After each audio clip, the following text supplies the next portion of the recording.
Os filmes do Pantera Negra não representam a África e os africanos e nesse vídeo eu vou explicar o porquê. Mas antes de tudo, só para deixar bem claro, essa é a minha opinião, mas você pode colocar a sua opinião nos comentários que eu estarei aí para conversamos. Não esqueça de se inscrever para ajudar. O que eu disse sobre mexer nas minhas coisas?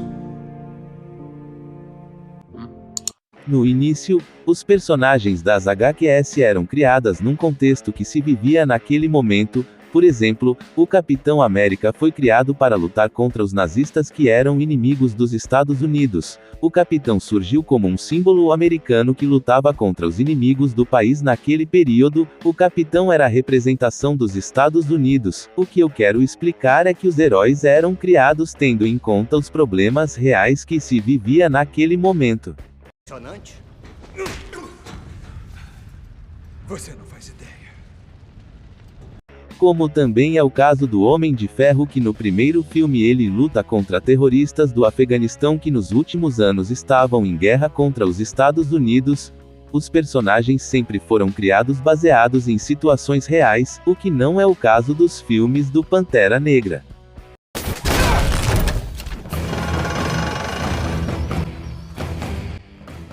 Pantera Negra não é um filme que representa a luta do negro, pelo contrário, é um filme que mostra que o negro tem de baixar a cabeça, sem lutar por seus direitos, e contar que, algum dia, vem alguém tão benevolente quanto o Pantera Negra para ajudá-lo.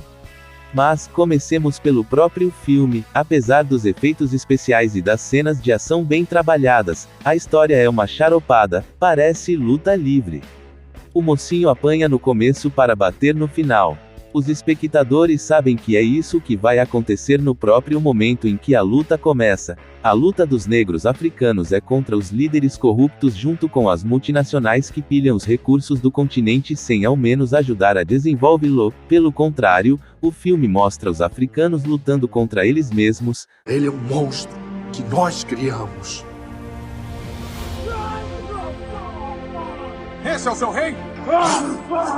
Esse é o seu rei? O Pantera Negra, que deveria guiar vocês para o futuro. Ele protegeria vocês?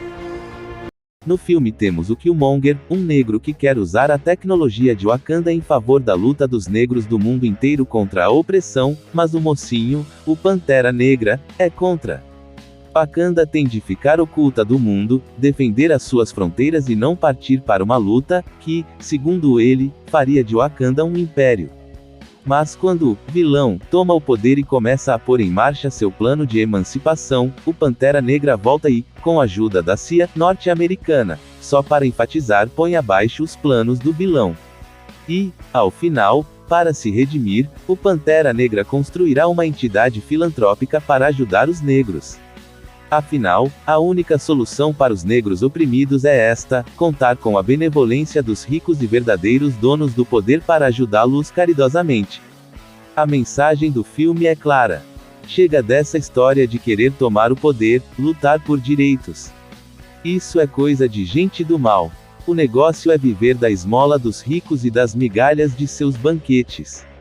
O que eu quero dizer com esse vídeo é que o Pantera Negra não representa os africanos, porque ao invés de mostrar os africanos lutando contra a neocolonização ou contra a colonização feita pelos europeus, que é um problema atual e real, ele só mostra os africanos lutando entre si, uma coisa que é consequência da colonização feita pelos europeus. Vocês estão aqui confortáveis.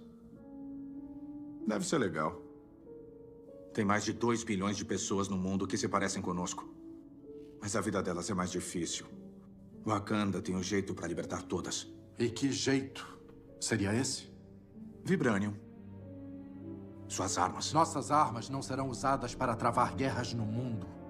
Não agimos assim, como juiz, júri e executor para povos que não sejam o nosso. Não sejam o seu? Mas a vida não começou aqui nesse continente? Não são todos os povos seu povo? Eu não sou rei de todos os povos, eu sou o rei de Wakanda. E é minha responsabilidade poder garantir que o nosso povo esteja salvo e que o Vibranium não fique sob o controle de pessoas iguais a você.